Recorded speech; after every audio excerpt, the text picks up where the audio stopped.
उसके अंदर इतनी ताकत होती है कि वो हमारी पृथ्वी जैसे करोड़ों ग्रह को अपने अंदर खींच सकता है। उसके अंदर इतनी ताकत होती है कि अगर हमारा पृथ्वी उसके पास चला जाए तो वो पिचक कर छोटी सी हो जाएगी। उसके अंदर इतनी ताकत होती है कि वो अपने अंदर से एक छोटी सी रोशनी को भी बाहर नहीं निकलने देता है। उसके अंदर इतनी ताकत होती है कि वो जिस दिन हमारे सौर मंडल के करीब आएगा, सूर्य, चंद्रमा, पृथ्वी, मंगल, बृहस्पति सब हमेशा के लिए खत्म हो जाएंगे। और इसी चीज को हम ब्लैक होल के नाम से जानते हैं, जिसके बारे में सबसे पहले दुनिया के सबसे बड़े वैज्ञानिक स्टीफन हॉकिंस और अल्बर्ट आइंस्टाइन ने बताया था। दोस्तों, जब स्टीफन हॉकिंस ने ब्लैक होल के बारे में बताया था तब दुनिया भर के बाकी वैज्ञानिक इस बात को बेकार मानते थे। उनका कहना था कि अल्बर्ट आइंस्टाइन जिस ब्लैक होल की बात कर रहे हैं उसका वास्तविकता से कोई लेना देना नहीं। लेकिन अब दुनिया भर के लोगों को ऐसे सबूत मिलने शुरू हो गए हैं कि स्टीफन हॉकिंस और अल्बर्ट आइंस्टाइन ने जो भी कहा था वो बिल्कुल सच है। और आज के इस वीडियो में हम ब्लैक होल के करिश्माई ताकत के बारे में बात करने वाले हैं और हम ये भी बताएंगे कि क्या हो अगर एक इंसान ब्लैक होल के अंदर चला जाए। दोस्तों, ब्लैक होल के बारे में हम बचपन से अपनी किताबों में पढ़ते आए हैं, लेकिन बहुत कम ही लोग जानते हैं कि ब्लैक होल को हिंदी में कृष्ण विवर कहा जाता है। ब्लैक होल अथाह अंतरिक्ष में एक ऐसी जगह है जहां भौतिक विज्ञान का कोई भी नियम काम नहीं करता। यानी कि ब्लैक होल के अंदर ना ही समय की कोई वैल्यू रह जाती है और ना ही जगह की। यहाँ सिर्फ और सिर्फ भयंकर गुरुत्वाकर्षण और भयंकर अंधकार की जगह होती है। इसका गुरुत्वाकर्षण बल इतना ज्यादा शक्तिशाली होता है कि आप इसकी कल्पना भी नहीं कर सकते। कहा जाता है कि ब्लैक होल के एक चम्मच जितने आकार का जो द्रव्यमान होता है, यानी कि उसका जो वजन होता है वो 40 लाख हाथियों के बराबर होता है। और उससे भी हैरानी की बात तो यह है कि हमारे ब्रह्मांड में कुछ ऐसे ब्लैक होल मौजूद हैं जो दिखने में तो बहुत छोटे हैं, लेकिन उनका वजन सूर्य के भी हजारों गुना ज्यादा है। और गुरुत्वाकर्षण बल इतना ज्यादा कि ये प्रकाश को भी अपने अंदर से बाहर नहीं निकलने देता। इससे एक बात तो साफ है कि इसके अंदर जो भी आएगा उसका वापस निकलना नामुमकिन है।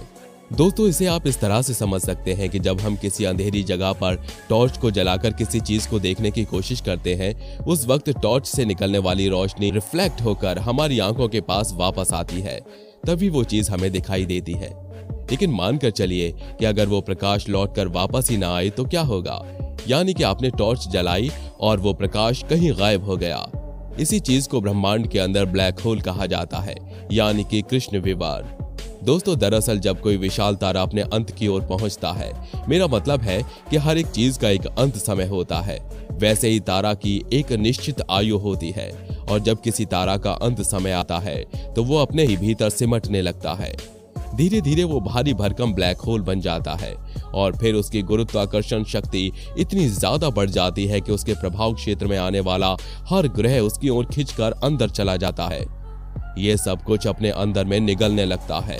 हर चीज का तात्पर्य इससे है कि एक प्रकाश जिसका कोई वजन नहीं होता, ब्लैक होल उस चीज को भी अपने अंदर खींच लेता है। महान वैज्ञानिक स्टीफन हॉकिंस बताते हैं कि ब्लैक होल का जो प्रभाव क्षेत्र का होता है, यानी कि जहां तक पहुंचने के बाद ब्लैक होल हर चीज को अपने अंदर खींच लेता है, उस प्रभाव क्षेत्र को इवेंट होराइजन कहते हैं।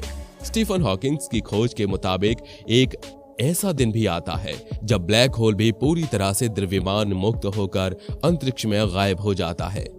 ये घटना आज से कुछ साल पहले की है, जब अंतरिक्ष में सुदूर एक प्राचीन ब्लैक होल दिखाई दिया। सिर्फ ब्लैक होल दिखता तो कोई बात नहीं थी, लेकिन वैज्ञानिकों ने इस बार जो देखा वो हैरत अंगेज था। इस ब्लैक होल के बीच में भंवर का तूफान उठ रहा था। यह तूफान बेहद प्राचीन समय से लगातार चल रहा था। वैज्ञानिक इस ब्लैक होल की स्टडी कर रहे हैं और उनकी उम्मीद है कि इससे उन्हें आकाश गंगाओं के मिलन और ब्लैक होल के मध्य भाग की गतिविधियों की जानकारी मिलेगी। ज्यादातर आकाश गंगाओं में बड़े बड़े ब्लैक होल्स होते हैं। आमतौर पर ये आकाश गंगा के बीचों बीच मिलते हैं और हमारी आकाश गंगा में एक भयंकर ब्लैक होल मौजूद है जिसका नाम सैजिटेरियस ए रखा गया है। आपको जानकर हैरानी होगी कि हमारी आकाश गंगा के अंदर जो ब्लैक होल मौजूद है उसका आकार इतना बड़ा है कि उसके भीतर 43 लाख सूरज समा जाएंगे। अब आप अंदाजा लगा सकते हैं कितने बड़े ब्लैक होल के अंदर अगर पृथ्वी चली जाए तो उसका क्या हाल होगा। क्या ऐसा मुमकिन नहीं है कि इतने बड़े ब्लैक होल के अंदर एक अलग ही तरीके की दुनिया बसती होगी? अब सबसे बड़ा सवाल ये आता है कि क्या हो अगर कोई इंसान ब्लैक होल के अंदर चला जाए, तो दोस्तों इस विषय पर शोध करने वाले वैज्ञानिकों का कहना है कि हो सकता है कि आप किसी दूसरे ग्रह पर जीवन की तलाश में निकले हों या फिर अंतरिक्ष यान के बाहर निकले हों और तभी गलती से आप किसी ब्लैक होल के नजदीक आ जाते हैं या फिर आपका सामना किसी खतरनाक ब्लैक होल से हो जाता है। ऐसी परिस्थिति में आपके साथ तरह तरह की घटनाएं होने की संभावना है। सबसे पहली संभावना यह है कि जैसे ही आप ब्लैक होल के बाहरी सतह पर टकराएंगे आप जलकर राख हो सकते हैं।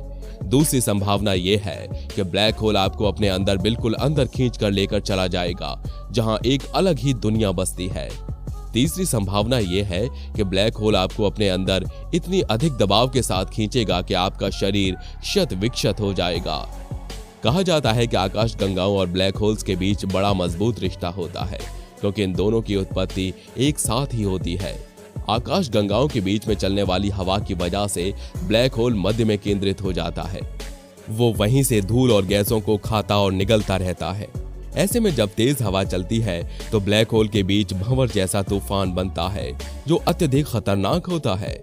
वैज्ञानिकों ने अभी जिस ब्लैक होल की खोज की है वो करीब 13 बिलियन प्रकाश वर्ष दूर है। इसमें 1300 करोड़ सालों से तूफान लगातार चलता आ रहा है। हालांकि फिलहाल ये एक अनुमान है, लेकिन सटीकता के लिए अभी और जांच करनी बाकी है। National astronomical observatory of Japan के रिसर्चर्स ताकुमा इजुकी ने कहा कि यह सवाल है कि ब्लैक होल के अंदर इतनी भयंकर तूफान कहां से आया और इसकी शुरुआत कैसे हुई। ताकुमा इजुमी ने कहा कि यह एक जरूरी सवाल है क्योंकि इन हवाओं की वजह से आकाश गंगाओं और ब्लैक होल्स की उत्पत्ति और संबंध का पता चलेगा। इसकी जांच करने के लिए ताकुमी ने अपने साथियों के साथ हवाई में स्थित सुबारू टेलीस्कोप से ब्लैक होल्स का अध्ययन शुरू किया। उन्होंने देखा कि धरती से करीब 1300 करोड़ प्रकाश वर्ष की दूरी पर 100 ब्लैक होल्स हैं जिनकी उत्पत्ति करीब इतने ही साल पहले हुई होगी। इतने प्राचीन ब्लैक होल्स को देखकर लगता है कि वे उस समय के हैं जब हमारी आकाश गंगा का निर्माण हुआ होगा, जबकि बिग बैंग 1383 करोड़ साल पहले हुआ था, यानी ब्रह्मांड की रचना के कुछ ही सालों बाद इन ब्लैक होल्स का निर्माण हुआ। अब अध्ययन इस बात का करना था कि आकाश गंगाओं और ब्लैक होल्स के बीच घूमने वाली गैसों का। इसके लिए ताकुमी ने अटाकामा में स्थित और भी बड़े टेलीस्कोप की मदद ली जो कि चिली देश में मौजूद है। इस टेलीस्कोप से देखने के बाद उन्हें एक आकाश गंगा HSC मिला जिसमें हवा की गति करीब 18 लाख किलोमीटर प्रति घंटा है। ये इतनी ज्यादा है कि इससे बड़े बड़े ग्रह उड़ जाएं। इतनी तेज रफ्तार हवा कि इंसान और इंसानों की रचना का तो अता पता नहीं चले। ये आकाश गंगा धरती से 1300 करोड़ प्रकाश वर्ष की दूरी पर है। ये इंसानों द्वारा खोजी जाने वाली अब तक की सबसे प्राचीन गैलेक्सी है। ताकुमा इजुकी की स्टडी की रिपोर्ट हाल ही में एस्ट्रोफिजिकल जर्नल में प्रकाशित हुई है जिसमें आकाश गंगाओं और ब्लैक होल्स के बीच बेहद मजबूत संबंध को बताया गया है। ये संबंध बेहद पुराना और सख्त है। ताकुमी कहते हैं कि हमने गैलेक्सी के डेटा को ब्लैक होल्स के डेटा के साथ मिलाकर सिमुलेशन तैयार किया जिससे ये पता चलता है कि ये तूफान कभी नहीं रुकेगा। इसे रुकने के लिए किसी बड़ा कारण की जरूरत पड़ेगी और संभव है कि एक दिन ऐसा आएगा जब आकाश गंगा का हर एक चीज उस ब्लैक होल की चपेट में आ जाएगा, यहाँ तक कि खुद हमारी पृथ्वी भी। वैसे तो ये ब्लैक होल हमारे ग्रह से इतनी ज्यादा दूर है कि पृथ्वी के इनके अंदर समाने की बात पर विश्वास करना मुश्किल है, लेकिन ये नामुमकिन नहीं है क्योंकि हमारे सबसे करीब की आकाश गंगा हमारी गैलेक्सी की तरफ बढ़ रहा है। यदि हमारी आकाश गंगा और हमारी गैलेक्सी की टक्कर होती है तो आकाश गंगा के केंद्र में मौजूद जो ब्लैक होल है वो हमारी पृथ्वी को निगल सकता है। लेकिन एक अनुमान के अनुसार ऐसा आज से 4 अरब साल बाद ही हो सकता है। 4 अरब साल एक बहुत ही लंबा समय है, तो आपको चिंता करने की कोई जरूरत नहीं है। दोस्तों, अभी भी दुनिया भर के वैज्ञानिक ब्लैक होल के बारे में जानने और इसके रहस्यों से पर्दा उठाने की कोशिश में लगे हैं। उम्मीद है कि ब्लैक होल के बारे में आने वाले समय में और भी जानकारी सामने आएगी। ये वीडियो आपको कैसा लगा हमें कमेंट करके जरूर बताइएगा। वीडियो अच्छा लगा हो तो वीडियो को लाइक करिए और हमारे चैनल को सब्सक्राइब करके बेल आइकन को ऑन करना बिल्कुल मत भूलिएगा। हम आपके लिए हर रोज ऐसी ढेर सारी जानकारियां लाते रहते हैं। धन्यवाद।